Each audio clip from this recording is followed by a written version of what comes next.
Welcome to Creative AF, a new series where I, Ruby from dottydelightful.com, talk to amazing creative people about their lives and inspiration, bringing you inspiration for your own creative dreams. Today, I'm really, really happy and really excited to be talking to the amazing Stephen Walker. Hello. Hello, how are you doing? How are you doing? I'm good. I'm glad to be here. Excellent. That's what we love. So Stephen, you do all sorts of things and I only know little bits of things. So can you tell everybody what it is that you do, what you create, what you are all about? All the things. Yeah, all the things. Well, so now I teach design and technology in a secondary school. Okay, so that's like where my creative journey has kind of led me to. But I guess I got into creative things through a love of art and graphics back when I was at school, and sort of and my dad as well. Like he paints, and so we were always just painting together even before I went to school. So that's kind of where it all stems from. And that my favorite thing that I remember about that is knowing all my colors and all my color theory. Like when I was you go to school for half a day, like primary school, like early years stuff, and just probably annoying the teachers, picking them up on color theory, and I don't know. Anyway, and so I guess that kind of led me through into graphics. So I worked as a graphic designer for the best part of 20 years. But then towards the end of that, I'd always liked product design and 3D design and just kind of messing about and making stuff. So so that had always been like a side hustle kind of thing that I'd been doing. And then I guess, like 5 years ago, maybe, not quite, I set up a new thing and was making stuff and selling stuff.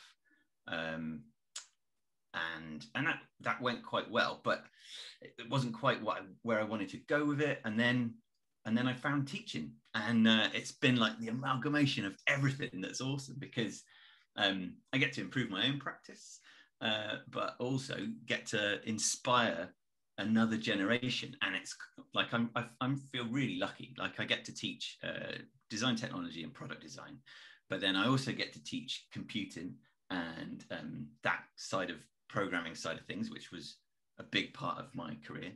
And I get to teach like a graphic design course too. So like there's 14, 15-year-olds that probably know as much about typography now as sort of first year degree students.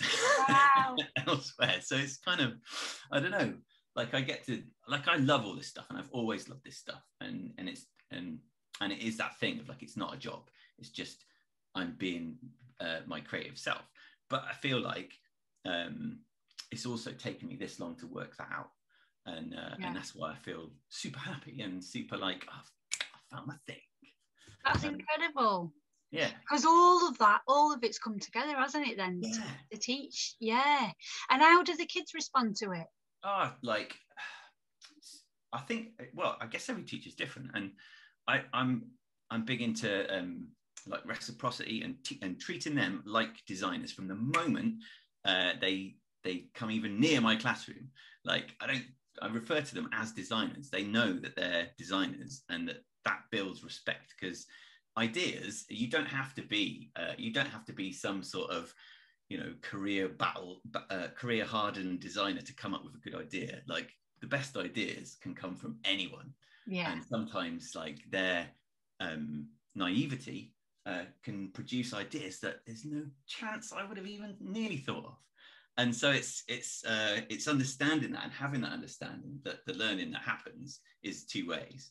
And so, I think they respond really well to it because they feel empowered by it, hopefully, and then start to have their eyes opened up to like everything around them in the world is design, right? Because if it didn't grow out of the ground, somebody's had a hand in it.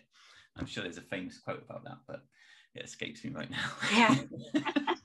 No, it's so true, isn't it? It is. Yeah. It's really true. I love that as well, because I reckon that like the kids, when they come up with something, that'll get you buzzing as well, and then totally. You're like, that's so lovely. That's brilliant. And what an amazing thing that you're doing as well for a whole new generation that's coming through, like giving them that you know, I work with a lot of older ladies, and in the schools and stuff, it was totally bashed out of them being artists or anything like that. And now it's like you can do it, so that's incredible. I know, and like that sort of like talking about the ideas being knocked out of them. I think it's still a battle to convince not necessarily the kids but the parents that a creative career is a worthwhile pursuit, because there's so many kids that have, you know, maybe it's indicative of the sort of area I'm in, but like being close to London, where so many parents work in finance or law and that kind of thing, and art's all very good and fun, but you need a serious career where you're going to go and make thousands of pounds. And of course arts can give you that kind of career if you want that, but also it will like take your mind in totally other directions, and it's not linear. So and my wife's a good example of that. So she's a master's of fine art, but she doesn't work in a related field kind of thing. But her creative thinking skills that she picked up along that journey are exactly the thing that make her as brilliant as she is, you know. And I guess it's difficult sometimes to be able to see that because it's not obvious. And that's why that's why I do what I do, and try and convince people that it is a good idea. And they'll come along the way, you know. It definitely is a good idea. Yeah, that's been there for ages, hasn't it? That like the whole get a proper job, get a real job, and all stuff like, you know, like, here we go, you know. And when the government came up with that, did you see that hideous campaign that came up with, the cyber one, like get a job in cyber? I just honestly, and it was just hideous, because I thought, look around everywhere that you are now, everything that you can see, somebody's made it or designed it or thought of it, or, you know, can you imagine how hideous the world would be with no creativity in it? It's not another thing, and I'm victim of this as well, but like suffering from labels, and sort of like as someone that labeled themselves as a graphic designer, I limited myself, but then I was pursuing that from a hangover of like knocking about with my dad, who's never had like formal art school education, and so considers himself almost not worthy of creating work, right? And I'm like, no, I'm always telling him, like, no, it's not about that. It's not about labels. Of course, I'm doing that to myself because that's what we do. and so it's not been since, I guess, I escaped it in a sense and went into the teaching thing. And then I've had more confidence to just go, oh, this is my work, and I do it.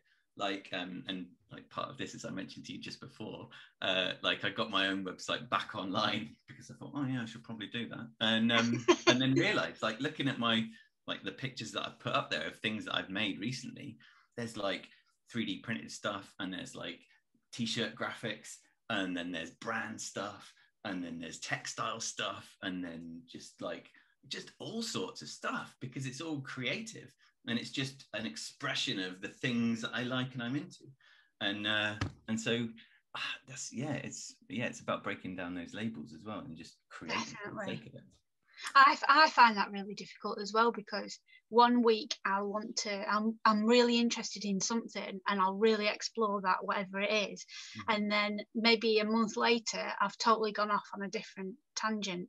And it's like, you know, I love textiles, I love painting, I love making physical stuff, you know, like, and I find it really difficult. Sometimes I'm a bit envious of these people that you see on Instagram and all they paint is like flowers or something. I'm like, how do you do that? And then it's like, no, I couldn't do that. Tell us about this 3D printer. That sounds really interesting. It is. It's like I've fallen in love with the whole new world. And it's so, as the school's already got one, and 3D printing, as it should be, is a big part of the education and the curriculum and how we deliver it for design and technology. And so I got one for myself because they become really affordable now, and it's this, well, it's brilliant because it's not a painstaking process to prototype anymore. It's some 3D software and modeling a solution for something, it still relies on you having a certain level of skill in manipulating the software, but there's also easy ways into that too. So the barrier for like getting into it is really low, and the achievement level that you get out of it is really high. So it's like, oh my goodness, I just made a thing that does a thing. And there's a really big community around it as well. So it's all like, there's a lot of share and share alike open source licensing applied to designs. You put your stuff up on the Thingiverse, and you can borrow other people's ideas, and you can build them and remix them. And so it's this sort of weird realm of imagined objects that would otherwise be in the control of larger traditional design and manufacturing firms, that are now suddenly you can just do it, and you can empower yourself and make a thing, and brilliant. It's all right. What's the most like pleasing thing that you've made, like that's come out and you've gone, oh my god? Well, so I'm a really keen cyclist, and so I've been training indoors because of the lockdown, and so I'm riding on Swift, and I've got my my turbo trainer thing, and it'll overheat because I'm putting out so much power. Not that it's really on the low end of things, but the cooling on it was not good, and so like I had a look on the Thingiverse, and someone had made this cooling fan attachment thing for it, and I was like, but wait a minute, they've covered up some exhaust ports, and they think that they're in ports, but they're actually out ports. And I got really into, and this is kind of the joy of design, right? So I've got this trainer, so I took it apart and kind of worked out how it was designed to work before I added anything to it, and then like built a thing to just plug into it, like it had this sort of inlet port, and then bought a cheap fan off the internet, and then suddenly I've got this like really compact, looks quite refined, took like 2.5 hours to print attachment that is just it's just perfect. And amazing. You're just like, you get so much joy out of it, because you're like, this does exactly what I imagined it would do, and I made it, and it just works. And that's well cool. Yeah, and I don't know, it's like there's probably thousands of, like, I was chatting to a friend of mine whose husband has one as well, and she's like, oh yes, I'm always being presented with little plastic solutions to things I didn't know I needed. but it is genuinely like that, because you can suddenly do all this problem solving around your home, because so many of our products that we consume are designed for a wider audience. And then this is the point at which you can design it for a really specific user, as in yourself. That's so amazing. And does it print out just plastic, or does it do other stuff? Yeah, you can put different plastics into it. And so I'm using PLA, which is like a cornstarch based plastic. But you can put ABS and other plastics into it. They're a little bit fancier, and I'm not at that level with it yet. Wow. The one we had at uni just did like cardboard. I don't think it did plastic. It just like printed out thick cardboard things. So I don't know. It was like a big box. Maybe it wasn't one of them. Yeah, well, this is the thing. There's like, I don't know. I sound like I know like all this stuff. I know about this much. And it's that thing of like, well, this is also the other joy of it, is like constant, like the constant learning that can go on. So that thing of, there's a low barrier to entry, and you can get a lot of joy out of it. But then there's like, how much do you want to know? Because you can just keep on exploring and learning, and like buying bits for it, no doubt, and that kind of thing, and just forever. And what's not to love about that? That's amazing. Oh, I love it. I better not look at one, otherwise I'll be like, oh, where could we put one? Yeah. Oh my god, if I had a massive studio and like all the money, I'd just have so many different contraptions. Well, this is like, I bought a vinyl cutter, and that was like, because suddenly I can make, well, I can basically cut out graphics that would otherwise have taken me ages with a scalpel, and I could do it way more intricately, and like then in different materials, and I can like transfer them onto objects, and I can print them onto t-shirts, and it's just, and stencils. I just got a screen printing thingy. I haven't done screen printing for a good while, and then so I bought myself a frame, and I'm like, oh my goodness, I can just cut the stencils that I need like using the roll cutter to to get them like pin sharp and spot on.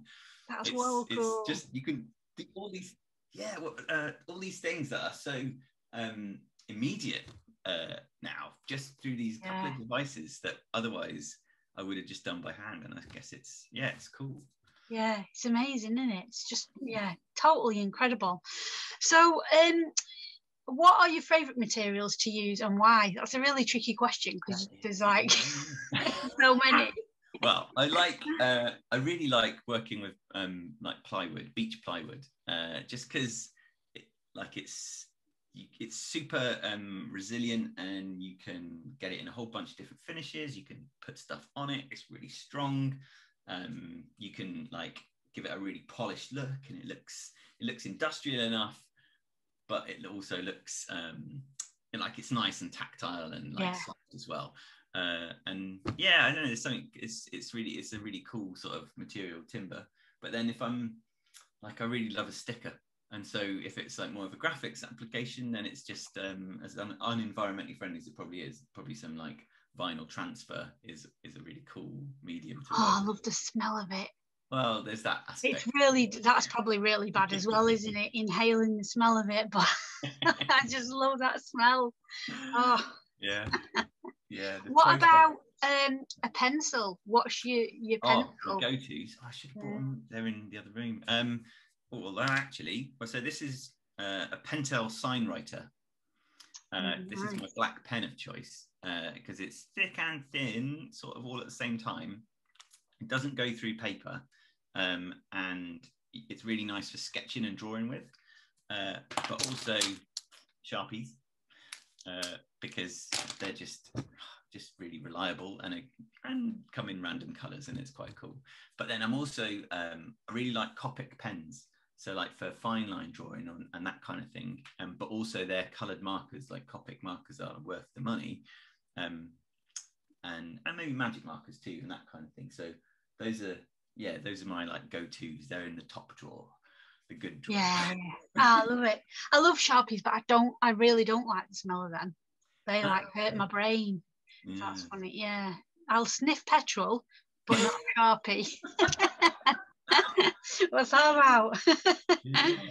I suppose it is quite a pungent one, isn't it? The Sharpie. Yeah. When you've been like drawing for a bit, you're like, this is a bit bad. So what if you was going to use a pencil? What number of pencils? So mine is, I love a 6B. Right, right down the soft end. I'm like an H or an F. Oh, very hard. The other end of the scale. Because like for me, pencil's about construction, and then I like to kind of go over in pen and then refine and work that way. That for me is like a nice working process. So like just the super light pencil lines, hardly any pressure, and then I just I can rub out where I need to. Amazing. So when you're working in your, do you have a studio that you work in as well? No, at the moment I have a desk in the lounge where. Bless you. Well, no, it's weird. So like I do kind of. I have like, we've got a garage, and that's where like the 3D printer's in the garage, and that's a bit more like a metal workshop. I've got like vices and stuff like that in there, and then we've got a shed down the bottom of the garden, and that's like where woodwork and dirty stuff like that happens, with lots of things that would otherwise break, delicate things like 3D printers. But and then any like creative sketching and drawing and that side of things, like the planning and the thinking, happens at my desk. I've got like I see, yeah. I've got like a drop-down bureau type thing, and so like a retro one. Like a century thing, and I've built myself a little shelf in the middle of it out of Lego bricks and a bit of plywood, and sort of stacked it up to create more storage in it. Lovely. Everything's just in its place, and so that's and I create on that desk, like I'll draw on that desk. But recently I've got like a Chromebook with a touch screen that I can draw on. Cool. Well, because I wanted just a computer, and this was for teaching really as well, but like so I could draw on it, and they're like so affordable and like decent and reliable, and that's changed the way that I'm working as well. So like I'm just using that Google Canvas app, which is the most cut down, super basic drawing package you could think of. Like no built-in rulers or anything fancy, but the sort of layering and the way you can use that tool to develop your ideas is really powerful, like over paper. It doesn't feel the same, even though I've got one of those paper sticker things. It doesn't feel the same as drawing in a sketchbook. So there's like, if I really want to solve a problem, I'll use paper. But yeah, when I'm just sketching for fun, working on screen's been good. But sketching to solve a problem, that's on paper. It's weird. You know, do you use like an Apple Pen with it? Yeah, it comes with like a Google Pen equivalent. So when you're drawing on it, when you draw, but you're leaning on it with your hand, does that make a mark as well? No, it knows. Ah, right, okay. It's all seeing, all knowing. Amazing, because of mine, I got one of them Wowie pads or whatever they're called, and when you lean on it, it makes a mark, and I'm like, oh, this is annoying. So you're trying to draw like that, and you just can't. Yeah. So that's a good tip to know. So when you're at your bureau, what music do you listen to create? Oh, do you know? That's like, I'm so glad you've asked that, and it's such an ego. Well, I don't know, it's a personal thing, isn't it? Like at the height of my sort of creative like studentdom, when I was 13, I was big into EMF and Jesus Jones and these kinds of bands, and EMF, I don't know if anyone else is aware of this, but they've had somewhat of a resurgence thing going on, and they've got a 30-year box set thing coming out. Have they? Yeah, and they had 2 albums on. Tim Burgess from the Charlatans does this like Twitter listening party thing, and I don't know if you've done one, but they're brilliant. Oh. And it's like just a bunch of people listening to the same record at the same time on Twitter, and they're just awesome. Cool. So my creative albums are like, oh, I need to listen to like EMF albums, and then I feel like I'm in my zone and I'm doing my graphic stuff. But yeah, I don't know. Yeah, that's probably like my go-to if I ever need to like get myself in the zone. EMF's Schubert Dip or Stigma. Brilliant. I love it. And if you were stuck on a desert island, would that be your album that you took with you? Yeah, definitely. It'd be one of them. Yeah. No, you're only allowed one. Oh, is it? Yeah.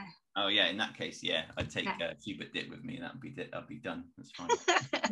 Amazing. Have you got any top tips for anybody that's watching? It can be about anything. It doesn't have to just be about your work. It could be about anything. Top tips. I think like probably just about, and it does relate to work, but it relates to everything as well.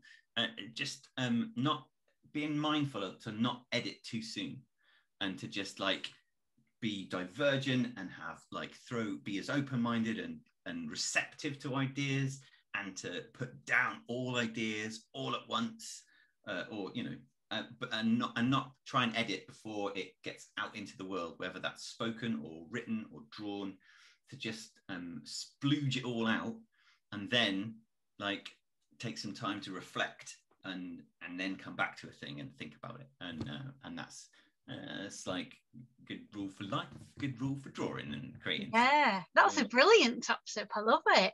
Oh, good. That's a really good one, because I think the trouble is a lot of people do edit themselves, don't they? Yeah. I'm the complete opposite. I never edit myself. And sometimes it's a bit of a bother.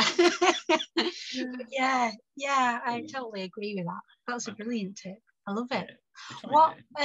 What brew do you like to drink while you're creating? Probably we got a Soda Stream, and I really like fizzy orange squash. Oh dear, I can imagine. Yeah.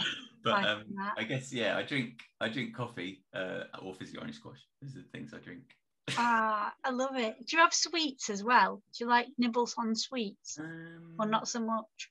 Not so much. Like, I'm a peanut butter junkie, so like there's constantly a tub of peanut butter, Pippin nut peanut butter on the side downstairs. Yeah, oh my god, I would just give me a spoon and you won't see me.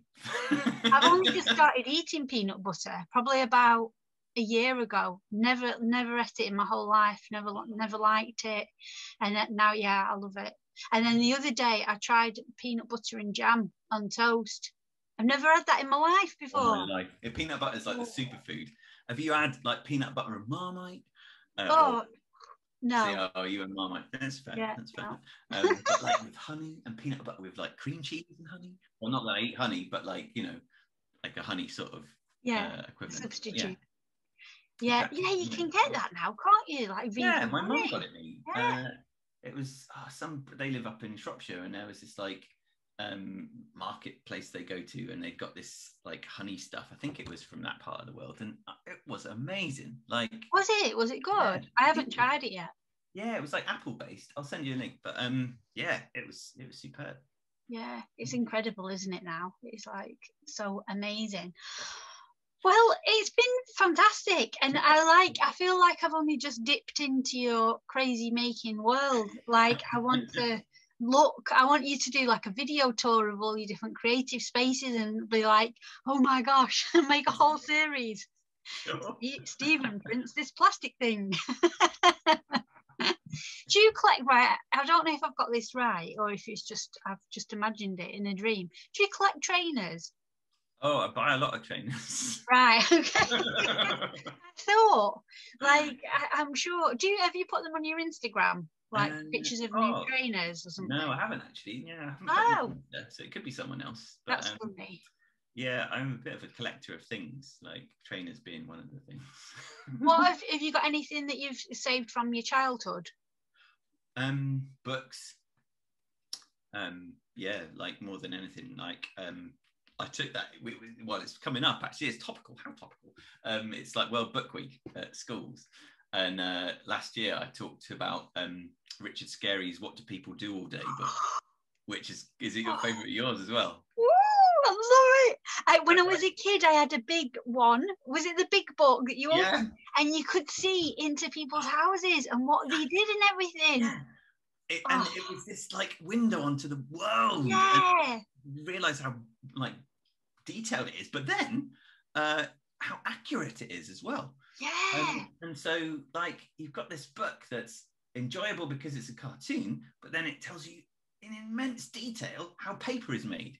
So I took this into a secondary school. Bear in mind, it's like a proper like primary school kids sort of book at least. Right? Yeah. And then I've started using some of the illustrations from it to teach paper manufacturing in my lessons. And you're like, you come full circle. That's amazing. Yeah, because the diagram stands up, and it's like, you know, it might be being mixed by a rabbit and a cat and a lion, but it goes right in, and if you take those away, the diagram matches the diagram from the slightly less cartoonish theory book.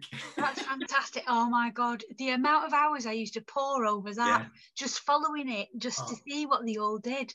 My copy is ruined, like the spine's all off it, and yeah. I don't have mine. I'm gonna look for that, see if I can get a second-hand one online. Yeah. Yeah, I love it. And that'll be it. I'll be away from everything for a week going, was he called Lowry the worm? What was he called? Yeah, I think so. I can't remember his name. Lowius. I can't remember. But yeah, just following all the way. Oh, I love it. I got I didn't. It was a present. Let me just show you what I got. Yeah, go for it. It's a little mini telly. Oh, hang on. It's a little mini telly. Cool. But then I don't know if you'll be able to. Is it a pencil? You might not be able to see. No, you look in it, and underneath it's got a button, and you press it, and it's got pictures inside of it. I wish I could show you. And like it's got what's it? I don't know what they're called. You could get glasses, couldn't you? Yeah, and it was a red thing, and you go click. Yeah. Well, it's like that, but in a little mini TV, and you look at it, and it's got pictures of like dinosaurs dancing. And a pig on the beach and stuff. It's brilliant. I really, really love it. But it just reminded me of that because the characters in it are just like Richard's book. Yeah, so funny. But yeah, anyway. So I love it. Well, it's been amazing, Stephen. I could talk to you forever about all sorts of things, and I always remember our love of, was it We Were Feeling Card or something?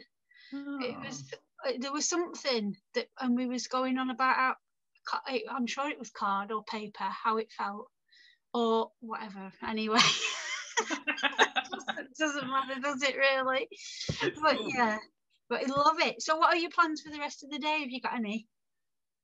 I've got like this frame thing for part of my workshop that I'm going to make. So I've got a bunch of, because I don't want to buy anything new, and I've always got bits left over from things that I'm making. So I'm trying to make this box frame thing out of stuff that I've still got left in the shed. So that's my afternoon. This afternoon. How about Oh, you? lovely. I love it. I'm going to finish a bit of my commission painting that I'm doing, and then I think I'm just going to chill out for a bit. I've been watching this program called Work of Art. It's like an American competition where they get all artists to come over a series of 10 weeks, and they do a challenge each week with them, then they win an exhibition, but it's some of them are really annoying and I shout at the telly, oh my god. Nothing like a bit of telly shouting. I know, but then other ones are really cool, and they did a thing the other day where they got with little kids, and the little kids had done drawings, Right. and they had to do something to match with the kids' drawing, and some of them were just bloody awful, like ridiculous, and then some of them were brilliant. So it's really, yeah, I really like that. So I'm going to watch a couple of them, I think. I'll chill out for a bit, and that was that. So it's been amazing, and I've loved it, and I would love to catch up with you again soon. Thank you so much for being on here. You're on most welcome. our little show. Loved it.